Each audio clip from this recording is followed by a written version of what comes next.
இனிமே வரக்கூடிய திரைப்படங்கள் ரிலீஸ் ஆகும் போது வெள்ளிக்கிழமை தயவு செஞ்சு ஒரு 3 நாளைக்கு மட்டும் 12 காட்சிகளுக்கு மட்டும் யாராவது வந்து ரிவ்யூ எடுக்கிறதுக்கு வராங்க, மைக்கு நீட்டிட்டு வராங்கன்னா தயவுசெய்து தப்பா நினைக்க வேணாம். நீங்க தப்பா நினைச்சாலும் I'm sorry, I have to, என் ஆதங்கத்தை நான் கொட்டி தீக்கணும். நீங்க டிக்கெட் வாங்கிட்டு உள்ள வந்துட்டு படம் பார்த்துட்டு நீங்க அந்த மைக்கு நீங்க நீட்டிட்டு உங்க கருத்தை நீங்க சொல்லிடுங்க.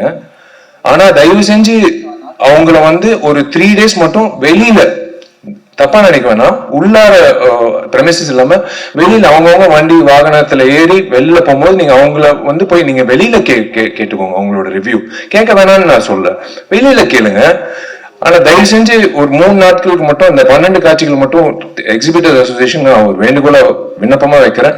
உள்ள மட்டும் கொஞ்சம் ரிக்வெஸ்ட் பண்ணி உள்ள வந்து எடுக்க வேணாம்னு சொல்லுங்க. வெளியில எடுத்துக்கோங்க. விமர்சனங்கள் கண்டிப்பா யார் முதல்ல விமர்சனம் போடுறதுன்னு ஒரு போட்டி இருக்கும், அது தப்பே கிடையாது எல்லாரும். ஆனா நீங்க உள்ள வந்து ஒரு டிக்கெட் வாங்கி நீங்க அந்த படத்தை பார்த்துட்டு அதுக்கப்புறம் உங்க கருத்து சொல்லிட்டு அப்புறம் மக்களோட கருத்து நீங்க சொன்னீங்கன்னா சூப்பரா இருக்கும். அந்த வகையில ஒரு நல்லா இருக்கும். எந்த படத்துக்கா இருந்தாலும் அது நல்லா இருக்கும். ப்ளீஸ் தயவு செஞ்சு கண்டிப்பா ரிவ்யூ வேணும். அந்த பிரீதிங் ஸ்பேஸ்ன்றது ரொம்ப முக்கியம். ஒரு 12 காட்சிகள் விட்டுருங்களேன். அந்த